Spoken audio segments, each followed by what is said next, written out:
Bet na bet ng mga Pinoy ang South Korean actor na si Kim Jisoo kaya naman sunod-sunod ang mga proyektong ginagawa niya sa bansa.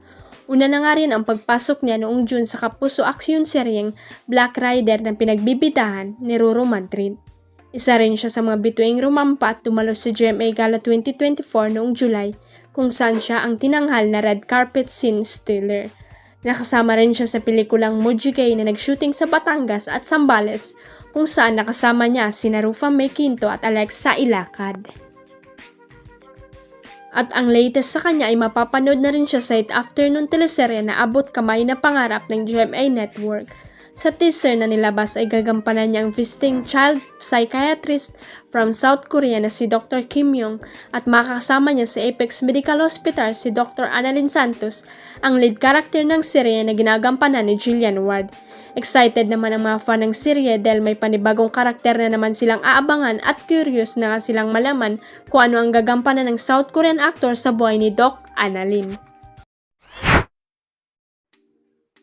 Ipinagdarasal at isa talaga sa mga wish ni May Subong na matagpuan sana ng kanyang inang si Pokwang ang lalaking totoong magmamahal sa kanya.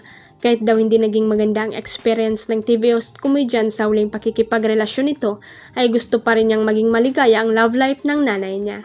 Kasama ni Pokwang ang panganay na si May nang sumalang siya sa Especially For You segment ng It's Showtime bilang searcher nitong nagdaang Sabado, August 17. Yes po, walang problema ang mabilis na sagot ni May nang matanong kung suportado ba niya si Pookie sa paghanap nito ng bagong pag-ibig. Para sa akin, mas gusto ko na tumanda siya ng may makakasama. Sabi ni May, gusto ko talaga ay may makasama siya na partner niya sa pagtanda po.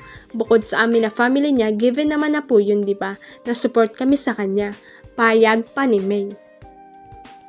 Sabi pa ni May, mas maganda pa rin kung makatagpo si Pokwang na lalaking magpapaligaya at makakatuwang niya sa buhay.